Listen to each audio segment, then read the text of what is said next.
Nakalimutan yata ni Senator Marcoleta na naka-live TV coverage ang pagdinig. Kaya walang pakundangan at walang kahihiyan sa inasal niya. Eh di tumawag po tayo ng pagdinig at mag-motion siya na ipatawag kung sino man ang gusto niya ipatawag. Eh nagpadala nga siya ng surprise witness, siya lang nakakaalam eh. Hindi ko po inawat eh. At Mr. President, sandali po, hindi pa ako tapos. hindi ba dapat ipinahayag mo yun eh? Malaking bagay yun. Ibinulgar mo pa nga eh. There are 2 public officials I will reveal this morning. Ganun lang. Ba't hindi mo pinatawag? Kung pinatawag mo yun, malinaw na malinaw, nalagay sana sa transcript. Pero hindi po ninyo ginawa eh. Pero sasabihin po natin, you wanted to emphasize one point. Kung nasaan ang ebidensya, ay talagang pupuntahan natin. Kayo po ang inconsistent eh. Pagkatapos ako ang sasabihin ninyong inconsistent.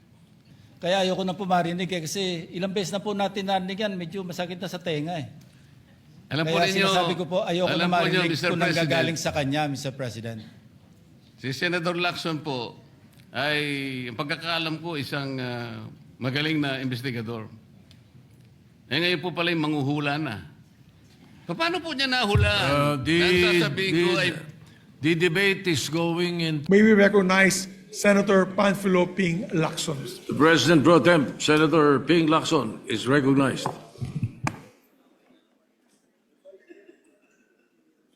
Thank you, Mr. President. Mr. President, distinguished Majority Leader, thank you for allowing me to have the floor on a matter of personal and collective privilege.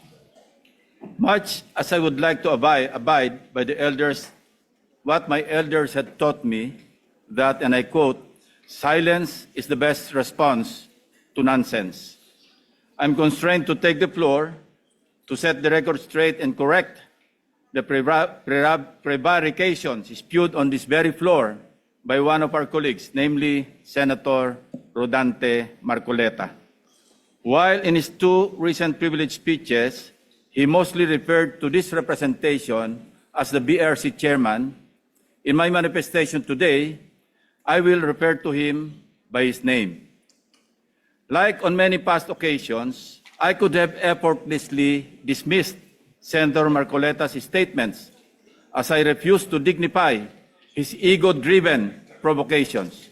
But when the attacks shift from professional to obsessively personal, I must shut the whole political circus down, firmly, completely, and without ambiguity. Dahil gusto din lamang ni Senator Marcoleta na lagi siyang bida bilang dating chairman man ng BRC o sa usaping West Philippine Sea o anumang issue involving China o dili kaya ay sa usaping restitution na mag-asawang Diskaya, siya na nga ang tunay na bida sa aking magiging pahayag sa mga sandaling ito ngayong hapon. Memory is short, Mr. President. With that said, and with your indulgence, let me refresh our memory on the historical background of the animosities, or shall I say, why the gentleman from Tarlac and Pampanga, Senator Rodante Marcoleta, has become so obsessed with tagging and bad-mouthing this representation, as he has become obsessed with defending China in many fora, like in the confirmation hearing of 35 senior officers of the Armed Forces of the Philippines, but especially when he interpellated our distinguished colleague from the majority bloc, Senator Francis Kiko Pangilinan, when he sponsored and defended Senate Resolution number 37 last February 2. So obsessed that he had to resort to rigorous stalking of all my interviews and social media updates, nitpicking from every statement I uttered, and tricking this august chamber to cry foul, armed with nothing but his draining litany. Since Senator Marcoleta apparently knows every word I say in my media interviews and every move I make in this chamber, napilitan akong balikan ang napakaraming pagkakataon na ako ay naging paksa ng kanyang mga personal na atake. Perhaps, Mr. President, it started when this representation inquired about Senator Marcoleta's hilaw interpretation of Senate rules relative to his motion to dismiss in the impeachment case against Vice President Sara Duterte last year. Thus, on August 6, 2025, I manifested my inquiry regarding Senator Marcoleta's arguments calling for the dismissal of the impeachment case against Vice President Sara Duterte using Section 135 of the Senate rules. I highlighted that nowhere in our rules can we find a provision on a motion to dismiss, nor is there a suppletory application of the rules of court and other references like the Riddick's Manual, etc., to accommodate such a motion. I merely raised a parliamentary inquiry into how we can deal with the said motion to dismiss an impeachment case given that we were then constituted as a legislative body in plenary session and not as an impeachment court. It was supposed to be a simple parliamentary inquiry from what I considered then, and I quote, medyo hilaw na interpretation ng ating Honorable Marcoleta, unquote. Ewan ko, Mr. President, simula nang nasopla ko si Senator Marcoleta sa floor, ay tila nagtanim na siya ng poot sa kanyang dibdib. On August 20, 2025, I delivered my first privilege speech entitled Flooded Gates of Corruption to bring to the attention of the Senate and the Filipino people the syndicated corruption in the implementation of flood control projects. Pinaghirapan ko at ng aking team na buuin ang aming mga findings upang maisapubliko ang mga anomalya sa flood control na makakatulong sana sa sinasagawang inquiry in aid of legislation ng Blue Ribbon Committee na noon ay kanya pang pinamumunuan. Ang hindi ko inaasahan, minasama pa ito ni Senator Marcoleta sa pamamagitan ng kanyang TV program noong August 29, 2025. Panoorin po natin ang mga portions ng video.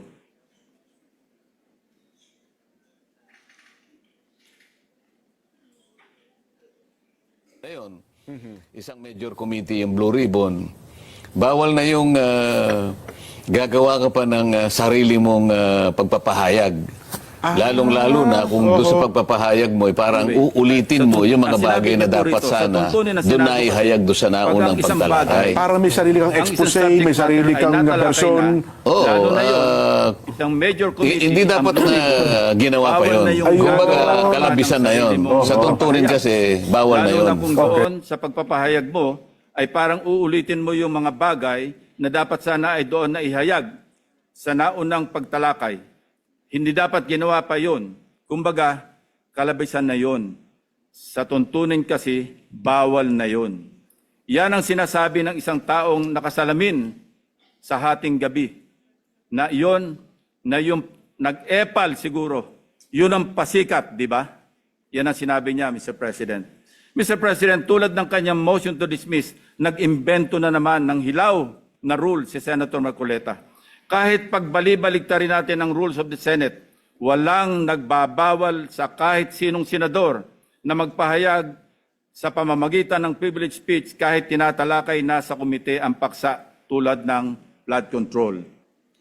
May natapakan po ba akong ego sa aking privilege speech na naglahad sa kauna-unahang pagkakataon ng mga konkretong ghost at substandard flood control projects?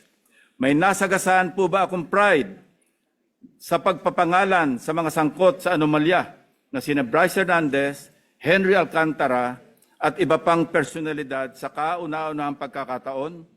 If yes, I refuse to apologize and feed on Senator Marcoleta's ego and pride. On September 9 last year, after the leadership change and subsequent reorganization of Senate committees, including the Blue Ribbon Committee with me as its chairman, hindi na lalo nakamove on si Senator Marcoleta. I was met with a barrage of undue criticisms by the former chairman, Senator Marcoleta, much of it characterized by a profound lack of respect for both this representation and the Blue Ribbon Committee. During the 23 September 2025 public hearing of the Blue Ribbon Committee, Senator Marcoleta disrupted the proceedings when he raised what he called a prejudicial question on my impartiality as the chairman, following a media interview where I simply answered a question about which among the source persons, in my opinion, between his favorite Diskaya couple and Bryce Hernandez of the famed BGC Boys appeared more credible. Siguro, nakakalimutan na ni Senator Marcoleta ang cases assigned for reading nung nasa law school pa siya. The Supreme Court in the case of Berbari versus Honorable Pedro Concepcion, GR number 16189, February 26, 1920, the court explained that, and I quote, prejudicial question is understood in law to be that which must precede the criminal action, that which requires a decision before a final judgment is rendered in the principal action with which said question is closely connected. Not all previous questions are prejudicial, although all prejudicial questions are necessarily previous. Hindi ko na nga siya pinatulan sa issue na yon para hindi madisrupt ang pagdinig kahit mali-mali dahil sa pagsasaalang-alang sa kanya bilang isang abogado na dapat ay alam niyang applicable lamang ang prejudicial question sa mga criminal cases. Well, dapat. He exposed his ignorance as a member of the bar, particularly on the revised rules on criminal procedure, even as he invoked the issue of impartiality at the top of his voice and out of order and decorum, continuously interrupting the chairman and everybody else, while shamelessly appearing to act as counsel for the Diskaya couple, without even disclosing before the committee members that one of his family members was an independent director of insurance companies that provided bonds for contractors owned by the 207 billion peso flood control contractors, Curly and Sara Diskaya. Being a non-lawyer, Mr. President, I hate lecturing a lawyer, no matter how low he ranks among his fellow members of the bar, if I may borrow the words of former senior Associate Justice, Supreme Court Associate Justice Antonio Carpio. Since he is now asking for it, I also thought, as lawmakers, we may as well be educated in this regard. So let me state for the record the following. Under Rule 111, Prosecution of Civil Action, Section 7 of the Revised Rules on Criminal Procedure, the elements of a prejudicial question are A, the previously instituted civil action involved an issue similar or intimately related to the issue raised in the subsequent criminal action, and B, the resolution of such issue determines whether or not the criminal action may proceed. Kung may napansin ang mga manonood, ito ang naging asal ni Senator Marcoleta, which begged the question, why is Senator Marcoleta so protective of the Diskayas? This inquiry remains valid and grounded, and I can show you from the many, many occasions he stood for in support of the Diskayas. Let us watch.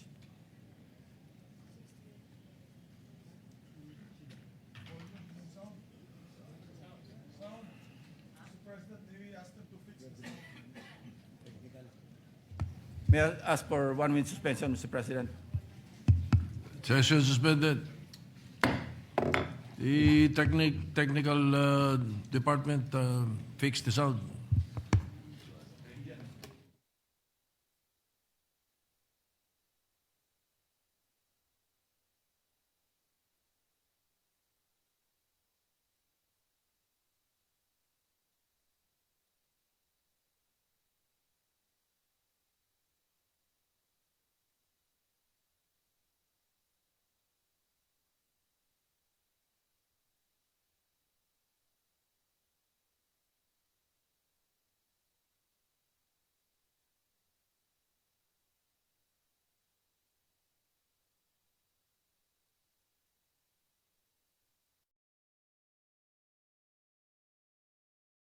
Continue.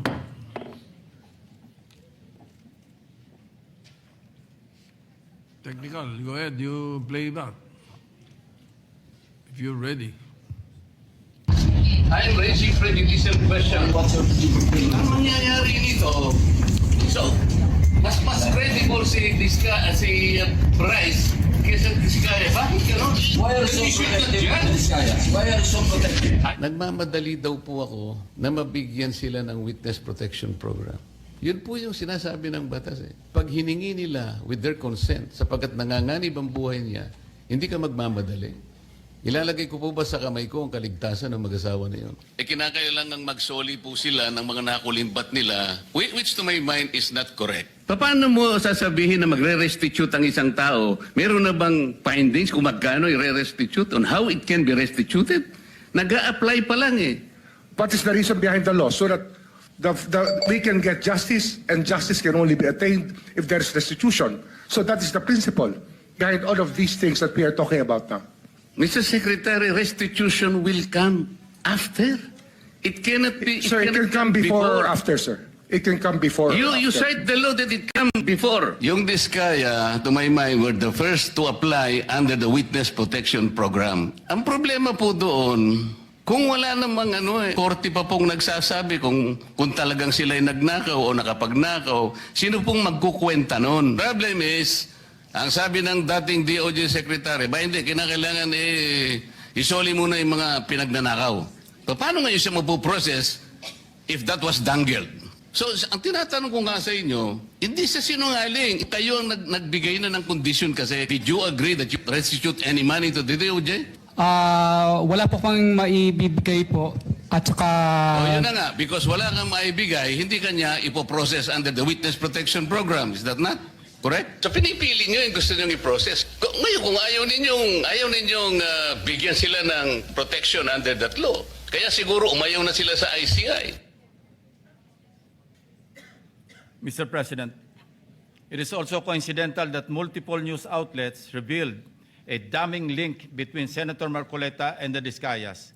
In one news story, a relative of Senator Marcoleta was said to hold a directorship at Stronghold Incorporated and Milestone Guarantee insurance companies that provided bonds for contractors owned by the flood control king and queen, Curly and Sara Discaya, at the center of a multi-billion peso flood control corruption scandal, raising conflict of interest questions in a high-profile Senate probe. Hindi pa po dito nagtatapos ang pagbibida ni Senator Marcoleta. Noong September 25, 2025, nagpresenta si Senator Marcoleta ng surprise witness sa katauhan ni Mr. Orly Gutesa. As chairman, I did not raise any objection to members like him introducing surprise witnesses during the proceedings at that time, as long as it can help in unearthing the truth behind the flood control mess, including and most importantly, exposing the masterminds, if evidence warrants. Gayunpaman, hindi pa man tapos ang araw, pumalag na sa media ang sinasabing nakapirma sa notary public na si Attorney Pechi Espera.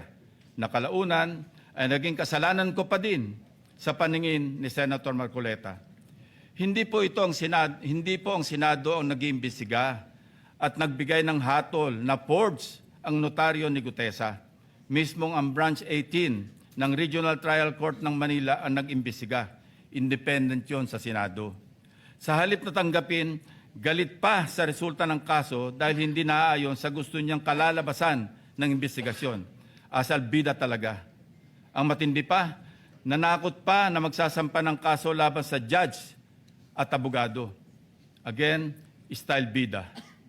Pa-victim effect pa po masyado na parang bida sa pelikula. Mr. President, ang kwento pa, ako daw ang nagpapahiwatig na tinuturuan o kinocoach niya si Gutesa sa bahaging ito ng pagdinig. Mr. President, sa obserbasyon ng napakaraming nanonood, tila baga tinuturuan niya kung anong pahina. Page 20 nga daw ang basahin. Sa kamalasan niya, nagkataon na putol pala ang kopya ng affidavit ni Gutesa. Kung todo, tinayuan pa niya para ibigay ang kanyang kopya na parang bida sa eksena. Nakalimutan yata ni Senator Marcoleta na naka-live TV coverage ang pagdinig, kaya walang pakundangan at walang kahihiyan sa inasal niya. Kaya nga kitang-kita, pati si Henry Alcantara tawang-tawa. Nakalimot din sandali na hindi pa siya state witness noong nag-testify si Gutesa. Let us watch the actual video dahil baka sabihin na naman niya nag-splice kami ng video. Let's Ang watch. nasabing basura, ito, Merong napuputol sa binabasa mo eh. Huwag kang magmadali.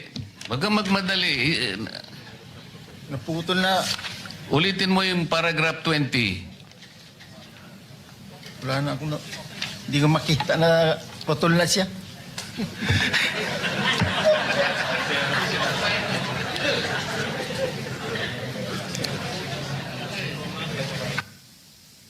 I strongly deny that I made mention of him coaching Gutesa, Mr. President. Ulitin ko, sakaling hindi pa rin talaga magets, tinanggap pa rin ng komite ang sinumpang salaysay ni Gutesa bilang valid at bahagi ng record dahil sa katotohanan siya ay personal na humarap at nagpatunay under oath ng nilalaman ng kanyang affidavit. Ang masama, Mr. President, tinanggap naman natin sa record ang testimonya ni Mr. Gutesa. Hindi pa rin tumitigil sa kakareklamo si Senator Marcoleta. Mr. President, ang tunay na issue hindi ang forged na affidavit kundi ang biglaang pagtatago at pagkawala ni Gutesa. For the information of this body, Mr. Gutesa, who was presented as a witness by Senator Marcoleta, has been unavailable since his initial appearance. Moreover, the committee made the option for Senate protection available to him, but he declined as evidenced by his signed waiver. And we are dutiful in locating him, Mr. President. Pinuntahan namin ang lahat ng addresses para mayabot ang imbitasyon ng komite and even rigorously visited our CCTV camera footage. Again, displaying his obsessiveness for the nth time, Senator Marcoleta even lambasted me by implying that I was surveilling his office. Galit na galit. Samantalang nais lamang nating matukoy kung sakaling may kasama si Mr. Gutesa nang dumating sa Senado upang sa gayon ay magkaroon tayo ng lead kung paano siya muling maimbita sa susunod na pagdinig. Hindi ko na nga pinalaki ang aking mga obserbasyon sa paksang ito, Mr. President. Sa halip, sinubukan pa rin naming hingin ang kanyang tulong sa paghahanap kay Sergeant Gutesa. Again, Senator Marcoleta in his TV show ranted against me. Let's watch. Tatanungin ko siya, bakit mo kinor sa akin to? Iniinsulto mo ba ako? Parang insulto naman sa akin yun. Ba't mo ikokor sa akin? Sino ka ba? I dare ask, Mr. President, if a committee member brings a witness bearing such damaging allegations, does the burden of transparency not follow?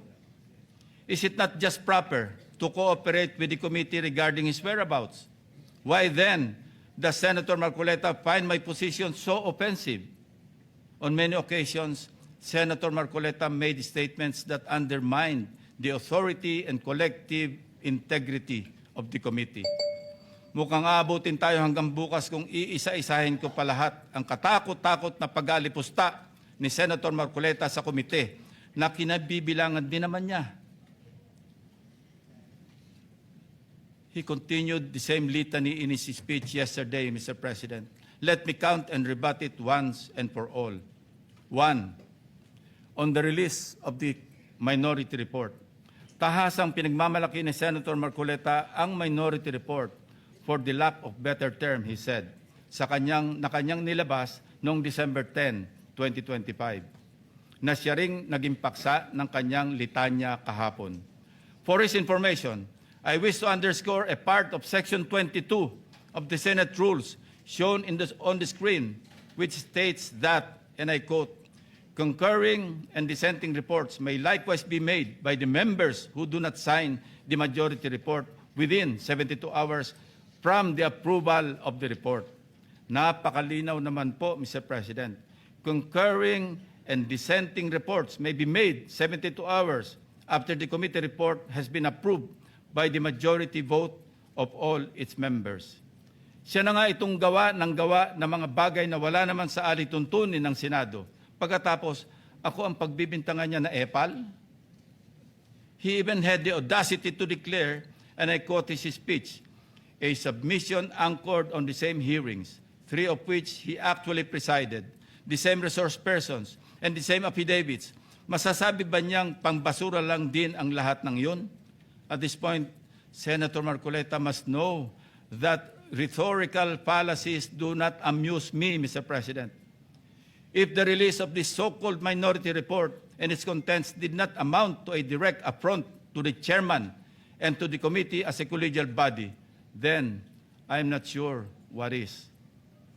May I also emphasize, Mr. President, that this same report brazenly stated that, and I quote, the BRC, Blue Ribbon Committee, cannot and should no longer compete with the National Prosecution Services and eventually the judiciary in finally disposing of these cases, unquote. Clearly implying that the committee must conclude its proceedings. Mr. President, sino ba siya para pangunahan ang chairman at ang mayorya na miyembro ng committee? Wala sa lugar, wala sa hulog. Saganang akin lang din naman, kagulat-gulat po ba ang naging reaksyon ng representasyon na ito na walang lugar ang ulat na yan kundi sa basurahan? Kayo na ang humusga, Mr. President. Number 2, let us go to the BRC draft partial committee report na pinamahagi ng komite noon pang ika-11 ng Pebrero nitong taon, na sa mismong araw na ito ay 1 buwan na ang nakakalipas, na siyempre ay laman din ng only reklamo ni Senator Marcoleta.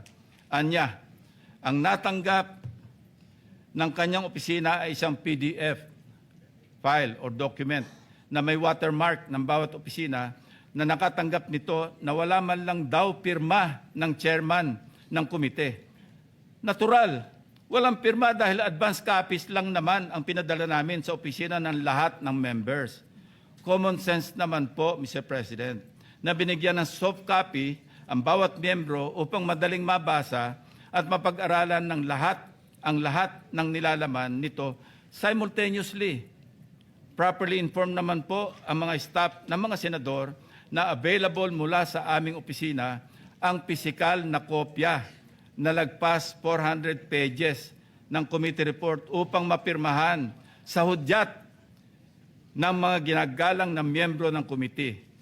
Ang ating inisyatibo upang pabilisin ang tamang proseso ay talagang masama pa rin sa paningin ni Senator Marcoleta.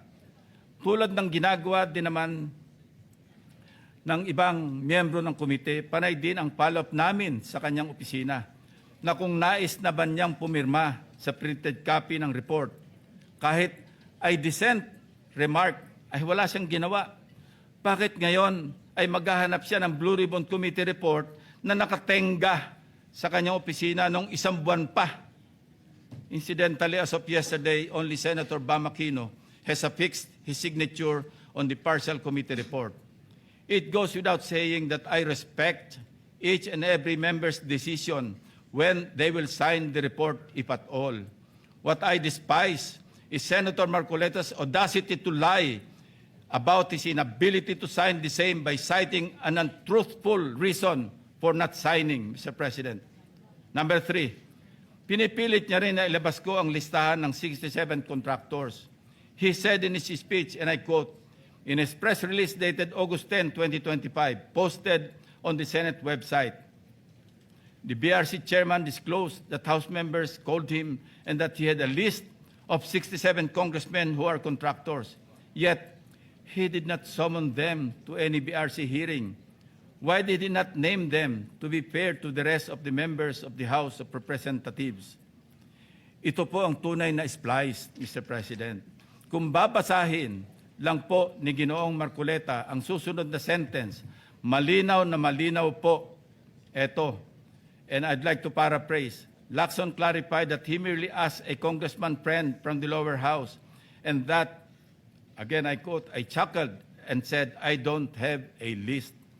Ulitin ko po, noon at hanggang ngayon, kahit ipagpilitan at isplice ng kung sino, wala akong listahan at wala akong sinasabing may hawak akong listahan ng mga tinuguroang contractors. Wala akong pangalan. Alam mo yung 67 na contractors na naging congressmen or yung congressmen contractors, Nakuha ko yan sa isang member ng House noong kasisimula pa lamang ng 19th Congress 2022. Number 4, madiin din po ang pag-question ni Senator Marcoleta sa interparliamentary courtesy. He said, and I quote, "This doctrine, Mr. President, which is not even part of our rules, is not absolute." And then he added, "If anything, those who occupy the highest offices in the government must be the first to answer, not the last to be asked," unquote. Senator Marcoleta even mentioned, again, and I quote, "The members of Congress have no immunity from investigation, subpoena, or public scrutiny," unquote. Mr. President, hypothetically, if the House of Representatives initiates an investigation on Senator Marcoleta's statements of contributions and expenditures, or SOSE, over an alleged discrepancy, would the Honorable Senator stand by his position to disregard interparliamentary courtesy? If his former colleagues were to issue a subpoena, a show cause order, or even a warrant of arrest, would he still argue about the relevance of interparliamentary courtesy? Ito po ang tunay na hypothetical question, Mr. President. Lest we forget, 2 taon pa lamang ang nakakalipas, siya mismo ang nagsisisigaw sa House of Representatives at nag-motion na i-terminate ang budget deliberations para bigyan ng parliamentary courtesy ang Office of the Vice President. In his words, Mr. President, Parliamentary procedures, Madam Chair, grow from or are enriched by traditions, experiences, and precedents. You may not like the person, you may not like her presence here, but you have to respect the office of the Vice President. That is all. Because that is guided by the tradition. Kahapon po, kagaya po na sinabi nila, wala nang pinagtanong sa office of the President. And that is correct. That is in line with that tradition. such hypocrisy, such double standard, such a farce that does not dignify an answer, Mr. President. Incidentally, since I mentioned the SOSE case with the COMELEC in violation of the Omnibus Election Code, kung ninanais ko lamang na ipahamak siya, ay naghain na sana po ako ng Senate resolution calling for an inquiry in aid of legislation para ipatawag ang mga COMELEC officials upang ipaliwanag bakit masyadong delayed ang usaping ito. When the issue of Senator Marcoleta's failure to disclose his campaign contributors in his SOSE surfaced, our dear colleague tried to clarify the matter. In fact, during his own show, Saganang Mamamayan, dated November 8, 2025, he made the following disclosure. Please watch. Nelson, alam mo, mga kaibigan ko, nagbigay sa akin talaga. Alam mo, pakiusap lang nila. Isa lang. Tanggapin mo ang tulong namin sa'yo. Okay. Congressman ako noon, Kong, kami po ay naniniwala na karapat dapat kang makarating sa Senado. Tanggapin mo ang lagang to. Marami sila. Isa lang ang kanilang pakiusap sa akin. Ano po yun? Eh sana wag mo na kaming i-disclose ang identity. Ngayon, kapag ka naglagay ako ng figure sa contribution, mapipilitan akong mag-disclose ng pangalan nila. Alam mo kung bakit? Merong kaakibat na kung tawagin ay deed of acceptance of donation. Paano yun kako? Contribution to eh. Hindi, sabi niya, binigay ko nga sa'yo, contribution, pero utang na loob mo sa akin yan. Ituring mo na lang na utang, sabi niya, di ba? Loan. But when he was issued a show cause order by the COMELEC, he tried to backtrack on his arguments by saying that he received those contributions when he was not yet a candidate, as defined by the decision of the Supreme Court. I guess Senator Marcoleta and his legal team thought they were being smart by being technical about when these contributions were made. Pero nakakatawa, Mr. President, wala nang mas lilinaw pa sa sariling pag-amin ni Senator Marcoleta. Tumanggap siya ng pera para magkaroon siya ng utang na loob sa mga taong yon. Isang maliwanag na admission against interest, ang sabi nga ng mga abogado. Bilang isang abogado, dapat alam ni Senator Marcoleta na dahil dito ay shoot siya sa balde sa kasong indirect bribery under Article 211 ng Revised Penal Code dahil member siya ng House of Representatives ng panahon na yon. Maliwanag sa batas na krimen sa mga public officials na tumanggap ng pera o gift by reason of their office, kahit walang pangako na particular act or omission sa nagbigay ng pera. Bakit nga ba hanggang ngayon ay hindi pa rin nilalabas ng COMELEC ang resolution ng SOSI case ni Senator Marcoleta? Number 4, as for Mr. Saldico, let me state this plainly. 2 beses nating siyang naimbitahan para personal na humarap at personal na mag-testify sa komite. He needs to appear and substantiate the statements he posted on his Facebook account. Twice, he refused, citing medical and security reasons. Dahil sa bigat at seryosong aligasyon kanyang binitiwan, hindi maaaring pahintulutan ng komiting ito na manatiling nakabitin ang mga akusasyon na hindi siya humaharap at nanunumpa sa harap ng kapulungang ito. Sa katunayan, ako pa mismo ang nagmungkahi sa ating chat group na payagan siya magtestigo sa mula sa Philippine Embassy kung saan man siya naroroon. Gayunpaman, pinarating ni Senator Ronald Bato de la Rosa mismo ang kanyang apprehension sa suhestyong ito sa pamamagitan ng kanyang text message. Nais ko rin bigyan diin, Ginoong Pangulo, nang diskusyong yon ay nangyari bago pa man ilabas sa social media ni Saldico ang kanyang mga aligasyon. Panghuli, tungkol sa isyu ng apostil. Ang isang apostil affidavit ay hindi kailanman maaaring maging alternatibo sa personal appearance. Hindi ito mapapalitan ng direct testimony at lalong hindi dito mapapalitan ang tungkulin ng isang saksi na harapin ang komite, sagutin ang mga katanungan at sumailalim sa masusing pagsusuri. Kung handa si Saldico na magbitiw ng mga seryosong akusasyon sa publiko, dapat ay handa rin siyang humarap sa atin at panindigan ang mga aligasyong iyon sa ilalim ng sumpa. Ikalima, sa kanyang akusasyon sa representasyon ito kaugnay ni Congressman or former Speaker Martin Romualdez. Kung binasa lamang po ni Senator Marcoleta ang partial committee report, makikita po niya na nakapaloob na doon ang lahat ng nais niyang ipahayag. Kung hindi man higit pa, rekomendasyon para sa fact-finding investigation, AMLAC bank inquiry, and filing of freeze order petitions are for future.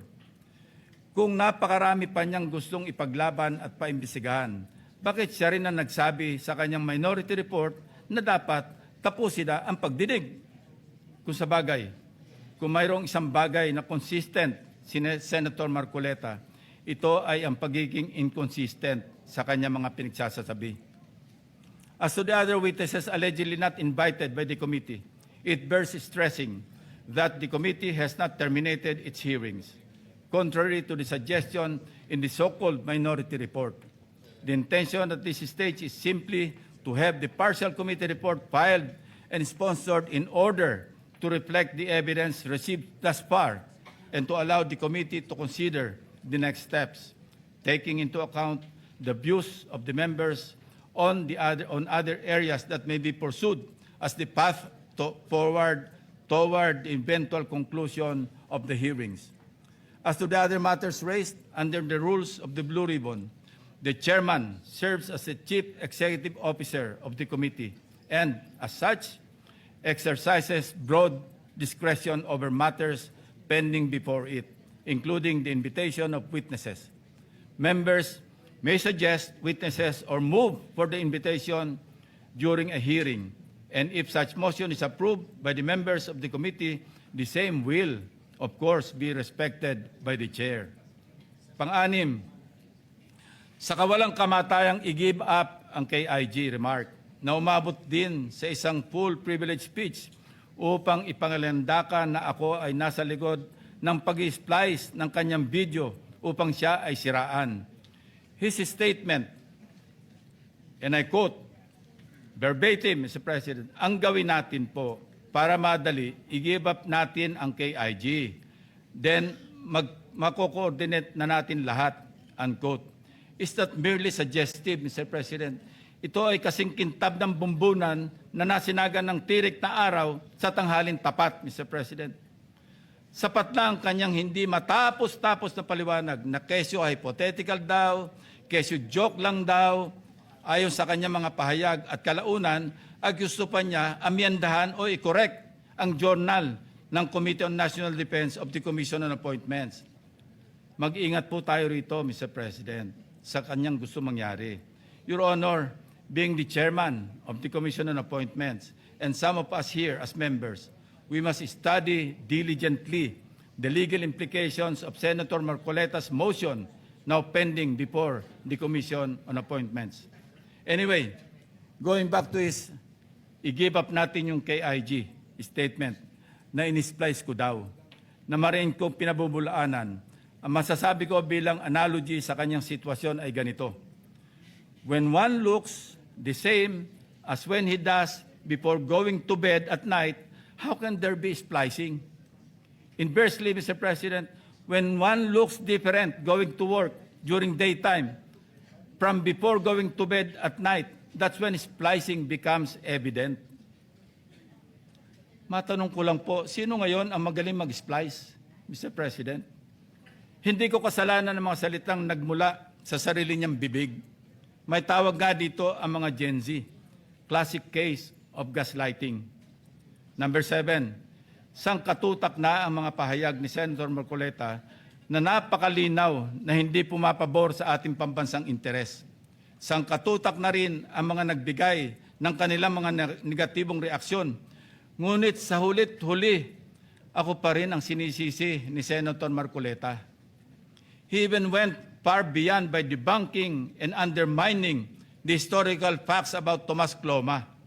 Senator Marcoleta said, I was all wrong when I said that this frat list was discovered and consequently occupied and owned by lawyer and businessman Tomas Cloma, citing the principle of terra nullius or res nullius.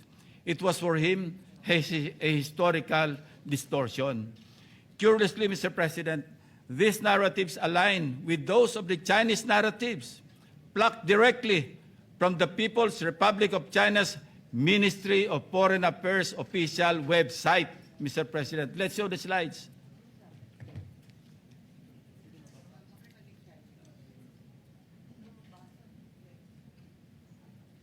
Ayan po, kita-kita natin kung anong sinabi ng website ng Ministry of Foreign Affairs ng People's Republic of China. Yan din ang kanya sinasabi.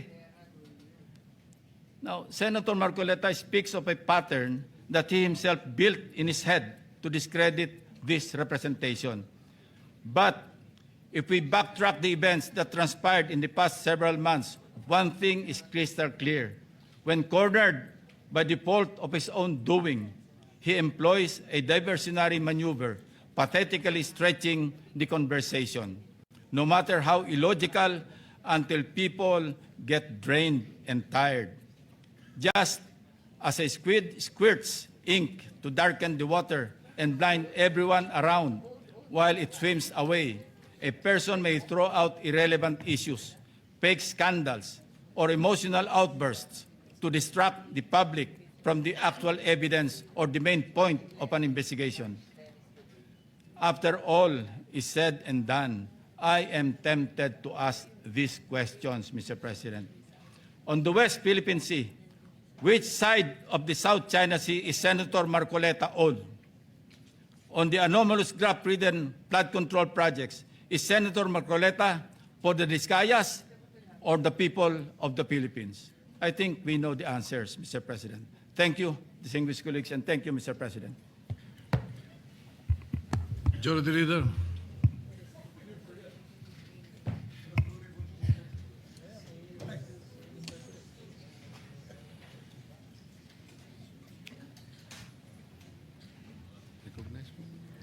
Majority Leader, are you... Is it interpellation, Your Honor? I'd like to ask the gentleman from Pampanga, Tarlac, is he standing up to wish to interpellate the Senator Marcoleta, what is the gentleman pleasure? from Cavite? You're recognized. What is the Thank you, pleasure? Mr. President. Seeking the floor. Unang-una, ako po yung nagtataka, Ginoong Pangulo. Pagka po pala si Senator Ping Lacson ang magdi-deliver ng privilege speech, wala pa po tayong nate-take up na kahit ano. Siya pala'y masyadong special dito sa chamber natin. Kasi po, pagka kami, lalong-lalo na ako, minsan patatapusin na lahat muna. Aabot po ng halos alas 7 hanggang alas 8 ng gabi. Kaya kung minsan po, pag ako nagdi-deliver ng speech, wala na si Senator Lacson. Ganun po pala siya ka-importante. Majority Leader, I think you should answer that particular Yes, Mr. President, statement.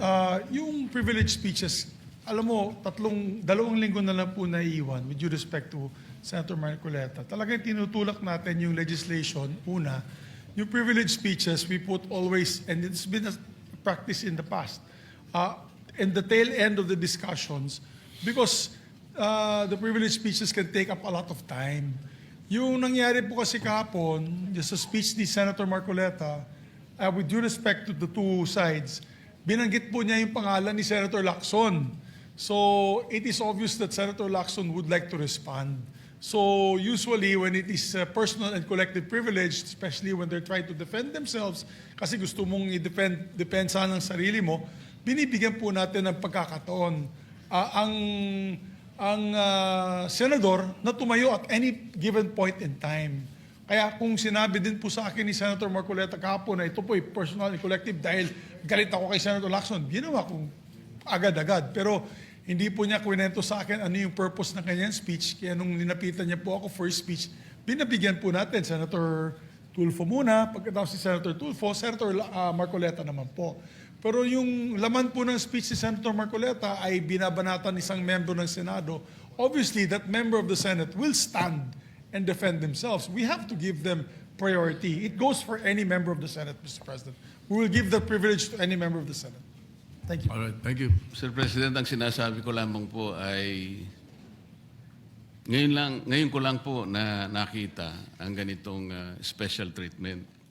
Hindi ko naman sinasabi, Mr. President, na lahat ay ganito.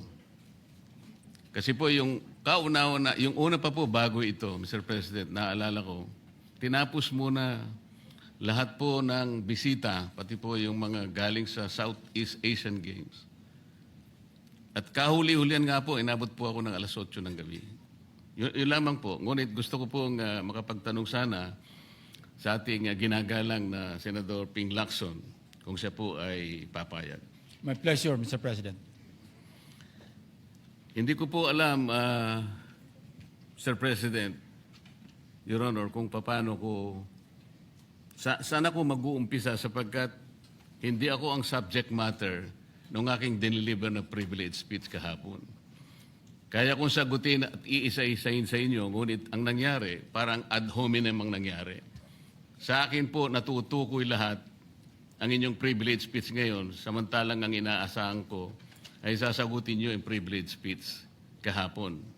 Kasi kung ganun pong mangyayari, Mr. President, malilihis na naman po tayo sa inaasahan ng ating mga mamamayan. Dito lilitaw ngayon ang nauna pong mga patakarang nakita ko sapagkat kailanman hindi natin makakalimutan at huwag nating kalimutan na talaga pong nilimas po ang kabangbayan. Yun na po yung gusto nating pag-usapan dito. Kung sasagutin ko po ng isa-isa ang ibinibintang po ninyo sa akin, maliliis na naman po ang pinag-uusapan na kailangan na po ng taong bayan na malaman na po ang katotohanan. Sino po ang may pakana? Sino po ang mga mastermind sa nangyaring nakawan sa ating kabangbayan? Ito po ay hindi pangkaraniwang pagnanakawan, Ginoong Pangulo. Yun po ba ang gusto niyong mangyari, Ginoong Ping Lacson? Negative po. Sigurado hindi po yun. Bakit kayo po- po naglilihis, sino pa po nagsimula nito? Nung una Bakit pong po- privilege speech ninyo, hindi ko na sinagot kasi ayoko magkagulo. Pero enough is enough. Kahapon, nanonood ako sa aking opisina, gusto kong bumaba, kaya lang malalim na ang gabi at ayoko maabala yung trabaho sa Senado. Kaya nagsabi ako sa ating Senate President, at ito'y na-manifest niya kahapon, narinig ko, na I was told na sasagot ako ngayong araw na ito. Wala pong gustong maglihis sa usaping flood control. Ako nga po, very passionate po ako dyan, mulat sa pool. Wala po kayo rito. Ako po'y talagang lumalaban sa korupsyon. Pagdating sa national budget, pagdating sa lahat ng usapin, hindi nyo po matatawaran ang aking hangarin, maituwid ang lahat ng katiwalian dito sa ating bansa dahil hindi po tayo muusad. Pero enough is enough. Patuloy po kayo sa pag-atake sa akin. Balikan nyo po, res ipsa loquitur. Andyan po lahat eh. Wala po ko inimbento. Salita nyo po lahat yan eh. Sabi nyo, iniinsulto ko kayo. Sagutin nyo po. Totoo po ba o hindi yung ating napanood sa mga video? Totoo po ba o hindi yung aking mga binanggit? Tapos na po kayo. Tapos na po. Kasi po ganito May I eh. suggest that the two gentlemen address the chair instead of addressing each other? Sorry, Mr. President. Pagpaumanhin po ninyo, Ginoong Pangulo, ngunit nakakalimutan po ng ating Senator Ping Lacson na siya po ang nagumpisa sa ngayon lang eh. Ako rin po ay defensor ni Diskaya. Palagi niyang ipinipilit yon. Hindi niya makalimutan ang sinabi ko na nung ako po ay nasa Blue Ribbon Committee, tungkulin ko po kasi na ipaglaban ang sino man, witness man siya, resource person, siya po ang kauna-unahan na nag-apply ng Witness Protection Program. Sa aking palagay po, nung panahon na yon, ay kakailanganin namin siya sapagkat mga pangalang malalaki ang dapat na makuha natin. Hindi naman siya, ang ibig ko sabihin, si Diskaya po ang mismong nagbigay po ng kanyang kagustuhan. Nung una po, Mr. President, ayaw ko nga maniwala sa kanya. Kaya sinabi ko sa kanya, gumawa ka ng sulat, kahit sulat kamay, para sa ganun, walang masabi ang iba na parang ako pang nag-initiate sa'yo dahil hindi kita kakilala. Kailangan malaman muna natin kung ano ang laman ng iyong testimony. At kailangan ma-determine natin kung talagang meron kang may kukontribute na mga pangalan. Kasi importante na lumitaw ang mga pangalan ng mga taong talagang utak ng pagnanakaw na ito. Yun po ang pinag-umpisahan nun eh. Dahil mabigat ang kanyang gagawin, Mr. President, nakita ko sa kanyang kagustuhan na siya'y sumailalim sa Witness Protection Program. Kinilala ko naman yun, Mr. President. Malalagay nga sa alanganin ng buhay niya. Yun po naman ay nakalagay sa batas eh. Bakit ngayon akusahan ako na ako pa ang nagdidepensa sa kanya? Nandun naman po sa batas eh. Kaya nga po nang ipilit po ng ating DOJ Secretary na pinipilit niya magkaroon ng restitution, sinabi ko huwag mong gagawin yan. Wala naman sa batas yan eh. Ipipilit ninyo sa pamagitan ng memorandum ninyo na kahit wala sa batas para siya maging katanggap-tanggap na witness protection program witness, ay gagawin ninyong mag-restitute siya. Wala po sa batas yun, Mr. President. Yun po yung nilalaban ko. Kung napagkamalan niya na dinidepensahan ko, hindi po pwede yung ganon, Mr. President. So ngayon, hanggang ngayon, pati ba naman ng asawa ko na independent director, kakalantariin pa rito. Saan ba natin pag-uumpisa ng pag-uusap na ito? Pagkatapos, ipipilit na naman ninyo yung Kalayaan Island Group. Ano po ba patakaran dito, Mr. President? Ginoong Lacson? Kailangan bang samot-samot ang gagawin mo para sa isang privilege speech? Kayo po'y matagal na sa Senado. Alam ko po, kabisado nyo yung patakaran dito. Ang isang privilege speech na katutok lang sa isang subject matter. Pero ang gagawin po ninyong samot-samot ito, at pagkatapos ay mag-uumpisa kayo na parabang ang nilalaman ng privilege speech ninyo eh, puro ad hominem. Wala po tayong matatapos dito. Ang hangarin po natin dito ay yung subject matter na pinipilit natin sapagat ito po ang inihintay ng taong bayan. Kung sasagutin ko po ng isa-isa at ang iba po'y sinagot ko na, ay lalayo po tayo. Ang akin pong tinatanong sa aking privilege speech kahapon, ay bakit parang hindi ninyo pinagbigyan ang ibang mga tao na napakarami nilang dapat sabihin para sa ganun malaman natin ang katotohanan. Kayo po ang nagsabi, Senator Lacson, Mr. President, napupuntahan natin lahat ng lugar na kung saan ang ebidensya. Hindi po ba kayo po'y nagpahayag noon dito sa plenaryo, Mr. President, Senator Lacson, na sinabi nyo na ang presidente ay name drop ni Yusek Bersamin.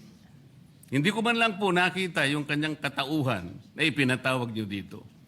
Samantalang napakalaki ng dapat niyang ipaliwanag sapagkat kayo po ang nagsabi sa pamamagitan ng pagtitiwala ninyo sa ibinigay na testimony ni Yusek Bernardo na niname drop niya ang presidente. 100 billion pesos po pinag-uusapan dito na kung saan ang porsyentong tinanggap nila sang-ayon din sa inyong pagpapahayag ay 8 billion pesos. Nagtataka po kami, ang taong bayan, hindi nyo man lang pinatawag si Yusek Bersamin. Nagtataka din po ako. Alam po ninyo ito. Nakiusap, nagpresenta si ex-Governor Chavit Singson. At iminungkahi ko po sa inyo at ang sabi nyo, sige po, sa susunod na pagdinig natin, ay iimbitahan natin siya.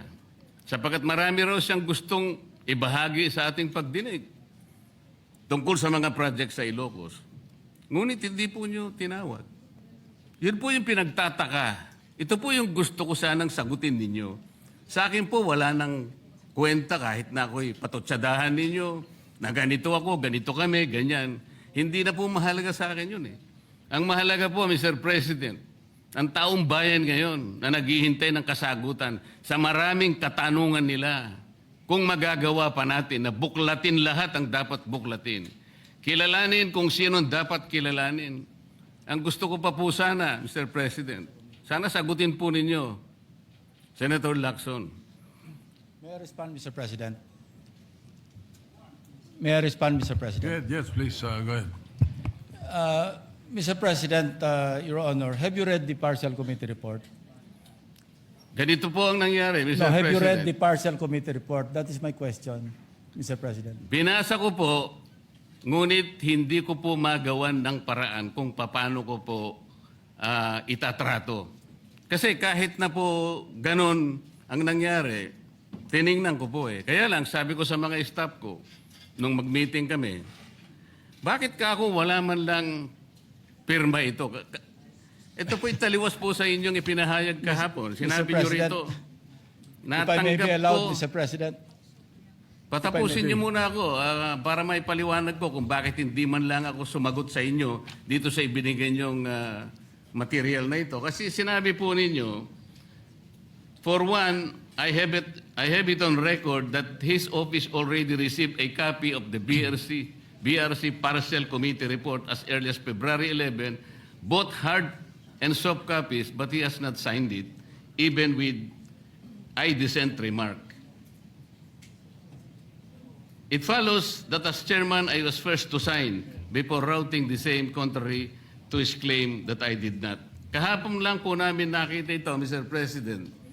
Pero hawak ko po dito yung ipinrint naming kopya na nakuha lang namin sa isang link sa PDF document. Kami lang po nagprint nun. Wala pong pirma. Mr. President, we assume that it came from the office of Senator Lacson or probably from the Blue Ribbon Committee. I would not assume otherwise. So sabi ko, kung walang pirma ito, wala man lang covering letter, ano bang gagawin namin dito? Gagawin ba nating banderitas ito? Ganun po ba yung pagbibigay ng isang importanteng dokumento? Kung inaakala po yung importante ito, bakit wala naman pong pirma man lang? Sa akin palagay, hindi po ganun ang pagtrato sa amin bilang miyembro ng Blue Ribbon Committee. Dapat man lang sana, kahit na initial nyo lang po at meron siguro kayong instruction doon, anong gagawin namin dito? Now, before Senator Lacson responds, will you answer the question? Did you read it or not? That was the question. Yes, Mr. President. You read it. Okay, Senator Lacson, go ahead. Yes, Mr. President. I mentioned it in my privilege speech. Binigyan po natin ng tigitigis ang kopya na may watermark ng kanya-kanyang opisina. Una, nagkaroon po tayo ng isang masamang experience na nag-leak yung nauna ng ni-route na committee report. So naisip namin, para matunto natin kung saan opisina manggagaling ang leak, bigyan natin ng tigitigis ang kopya, hindi po talaga pipirmahan yun kasi advance copy po yun eh. Nasabihan po namin ang kanilang mga staff na kapag ready na sila na pumirma at nabasa nila, hudyatan nila kami, ipapadala namin yung physical or yung hard copy. Nandun po yung signature page, nakapirma po ako doon. Hindi ko po pwede ikalat yun nang wala akong pirma kasi ako yung chairman. Hindi niyo po narinig yung aking paliwanag sa aking privilege speech na talagang walang pirma yung aming ikinalat sa bawat miyembro.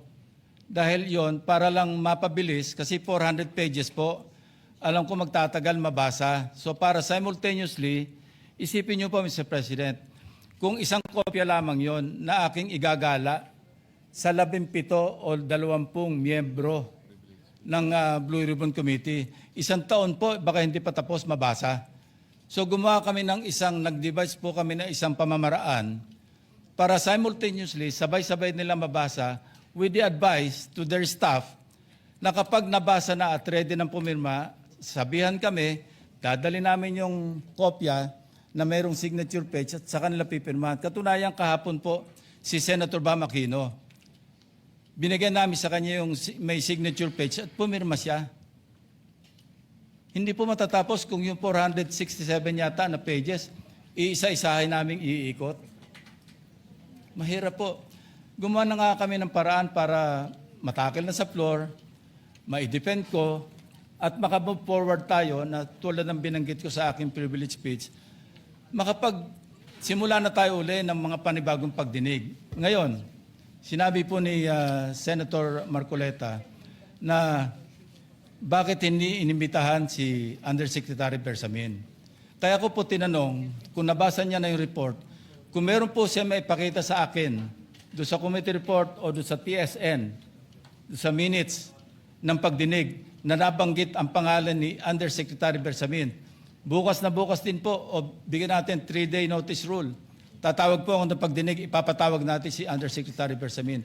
Ang binabanggit niya po yung aking interpellation sa DBCC na kung saan si Undersecretary Bernardo gumawa ng personal na sulat kay Pangulong Bongbong Marcos.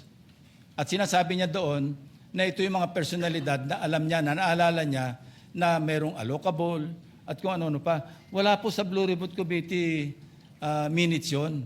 Sa labas po yan sa plenaryo, sa DBCC, sa National Budget Deliberation. So kung may papakita po sa akin ng ating kasamahan, Senator Marcoleta, na merong isang mention sa affidavit o sa salaysay ni Undersecretary Bernardo na binanggit si Undersecretary Bersamin, di tumawag po tayo ng pagdinig at mag-motion siya na ipatawag kung sino man ang gusto niya ipatawag. Ngayon, si Governor Chavit Singson, wala naman pong paliwanag. Ano po yung ite-testify? Konektado po ba sa issue at hand, which is the flood control projects? Kung konektado po, sana sumulat po siya sa chairman at sinabi niya, ito yung lalamanin ng ite-testify o ito yung naka-attach yung draft affidavit ni Governor Chavit Singson. Sino naman ako para tumanggi na ipatawag kung sino man yung resource person? Nagpadala nga siya ng surprise witness, siya lang nakakaalam eh. Hindi ko po inawat eh. At Mr. President. Sandali po, hindi pa ako tapos. At nung hinanap kong pilit, pinagtanong ko yung mga addresses, lahat ng mga kakilala ni Gutesa. At inalam po namin sa pamamagitan ng CCTV footage, baka naman merong sumalubong o merong kasama na pwede natin matunton kung nasan si Gutesa. Ganun po kasi ang aking pagnanais na talagang get to the bottom of this issue. Pero bigla po nawala eh. Ano po magagawa ko? Mr. President, wala nga pong nakasulat dun sa transcript tungkol nga po dun sa binanggit niya sa plenary na pangalang Adrian Bersamin. Paano nga pong mababanggit doon, Mr. President? Hindi nga niya pinatawag eh. Samantalang dapat niyang ipatawag, siya mismo ang nag-highlight. Isip-isipin po ninyo, nagawa po ni Senator Lacson na isama sa plenary debates ng ating 2026 budget. Ganun ka-importante ang bahagi na yon, Mr. President. Hindi ba dapat, ipinahayag mo yun eh, malaking bagay yun, ibinulgar mo pa nga eh. There are 2 public officials I will reveal this morning. Ganun lang. Ba't hindi mo pinatawag? Kung pinatawag mo yun, malinaw na malinaw, nalagay sana sa transcript. Ganun lang naman ang ibig sabihin eh. Sa mga tweet, iniwasan po, Mr. President, para hindi malagay sa transcript.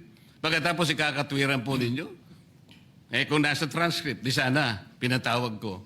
Baligtad po ang ginawa ninyo, Mr. President. Katulad din po sa 30, Nara Street sa South Forbes. Ilan po yung binanggit ng mga tao doon? Hindi ko po sinasabing totoo yun, pero for purposes of the inquiry and investigation, kung talagang ganun, kalawak ang inyong pananaw. Dahil pati nga po yung pagpunta ni Gutese, pati CCTV po pinakita ninyo. And dami po sana ang pagkakataon na nakita sana lahat ng mga binanggit ni Saldico na mga ginamit na sasakyan. Makikita doon sa pagitan ng alas 9 hanggang alas 10 ng umaga. Tawagin natin yung kung sino man yung security agency doon. Pero hindi po ninyo ginawa eh. Pero sasabihin po natin, you wanted to emphasize one point. Kung nasaan ang ebidensya, ay talagang pupuntahan natin. Kayo po ang inconsistent eh. Pagkatapos ako ang sasabihin ninyong inconsistent. Ang dami po eh. Nakiusap ako na, sabi nga natin, ang dami pong tumuturo sa pangalan ni Martin Romualdez. Inimbita po ninyo, hindi dumating, nakiusap ako, naimbitahan uli. Ang sabi po ninyo sa magitan ng inyong interview, kung pupunta siya rito, welcome. Kung hindi siya pupunta, wala tayong magagawa because of interparliamentary courtesy. Mr. President, hindi po karaniwang pagnanakaw ang nangyari sa kasaysayan ng ating bansa. Hindi po ba ninyo naiisip, mismong kabang bayan ang tumagilid, pagkatapos magtatago kayo sa prinsipyo o doktrina ng interparliamentary courtesy? Kung ako po ang chairman ng Blue Ribbon Committee, Mr. Chair, Mr. President, hindi ko po igagalang interparliamentary immunity sapagkat ang pinag-uusapan dito ay interes ng mamamayan. Huwag po tayong magtago kung saan-saan. Sinabi po ninyo, Mr. President, Senator Lacson, yung Apostille Convention.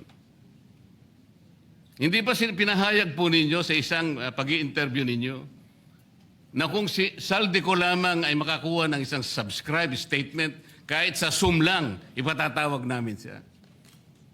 Bakit hindi po ganun ang ginawa ninyo? Pwede naman siyang mag-Zoom pagkatapos na magkaroon ng apostilled sworn statement. Bakit hindi po ninyo ginawa? Meron naman pong Zoom eh. Natatakot yung tao. Nanganganib ang kanyang buhay. At palagay ko naman, nanganganib nga talaga. Iintay pa bunan nyo na humarap sa inyo? Pwede naman ang Zoom eh. Kung talagang gusto nyong tuntunin ang lahat ng mga ebidensya na dapat nating puntahan. Ito po yung pinupunto ng aking privilege speech kahapon eh. Hindi ko nga po alam na kapag ako po ang magdi-deliver ng privilege speech, Mr. President, palagi po kayong nawawala. Kasi nga nasa bandang huli na po ako eh. Pero kung talagang gusto nyo lamang, alam nyo naman nasa agenda po natin kung sino po ang tatayo para mag-deliver ng privilege speech eh. Ayoko pong isipin na sinasadya ninyo. Ngunit narinig naman po ninyo eh. Mr. President, pagkatapos isasama yung Kalayaan Island Group, ano po ba talagang pinag-uusapan natin dito? Yung kapakanan ng bayan, pinipilit po nyong pinagtatanggol ko ang China. Sa March 12 po, Mr. President, Senator Lacson, sana po may panahon kayo sapagkat ipinatawag ko sa magitan ng isang resolution at ito po ay alam na ni Senator Erwin.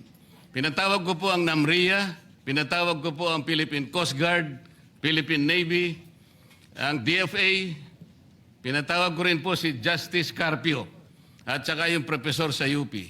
At kung sino man po ang interesado, pero once and for all, malaman po natin dito kung sino ang sinungaling, kung sino ang makatsina, kung sino ang naggagaling-galingan at nagpapanggap na expert in international law. Sana po, Senator Lacson, nandun po kayo. Mr. President, may we hear from the chairman of the Foreign Relations Committee because his name was mentioned. May I just confirm if indeed he will call for a hearing and invite those people mentioned, Mr. President, with due respect. Well, as requested, if you would like to respond, Senator Erwin Tulfo. Thank you, Mr. Chair. This morning, I have received a letter from the Department of Foreign Affairs citing that they cannot attend, including NAMRIA, Mr. Chair, and we have already written to the various chiefs of staff of the members of the Committee on Foreign Affairs.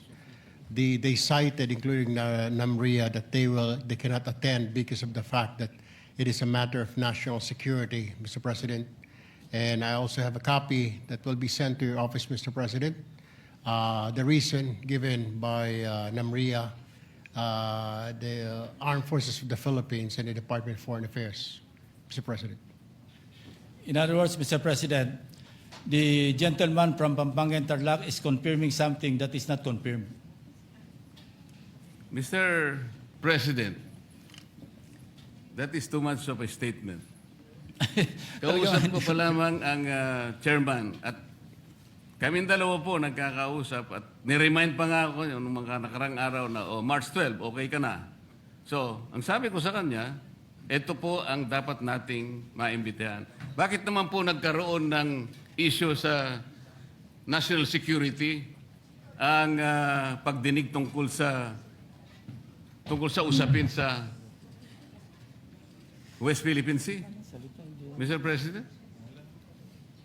Ito na naman po ba ay patakaran para ilihis na naman? Hindi po pag-uusapan dito kung ano-ano mang klaseng teritoryo ang pag-uusapan dito.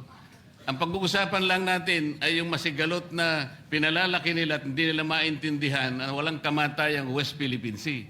Nakalagay po kasi sa Administrative Order number 29, dated 2012, Mr. President. 14 na taon nang nakararaan, minanduhan mismo ang NAMRIA at ang DFA na mag-submit ng mapa at mga charts sa opisina ng United Nations General as UN Secretary General at inotify ang lahat ng international organizations katulad ng IHO. Ano po bang ibig sabihin nun, Mr. President? Alam po ba ito ni Senator Lacson, yung Administrative Order number 29?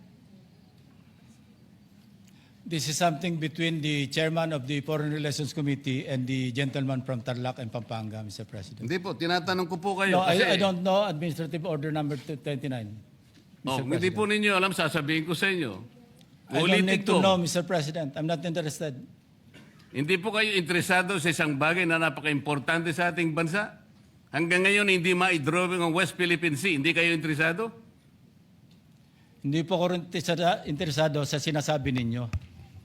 Maring hindi po kayo sinasabi interesado sa Kasi, sinasabi ko. no, Ngunit ang sasabihin ko, interesado ang buong Pilipinas. Sapagkat ito, dito nakasalalay po kung sino nagsasabi ng totoo. So ayaw po ninyong malaman ng totoo, Ginoong Lacson? Kasi po, Mr. President, ang ipapalabas na naman niya, yung China may karapatan diyan sa lugar na yan. Kaya ayoko na po marinig kasi ilang beses na po natin narinig yan, medyo masakit na sa tenga eh.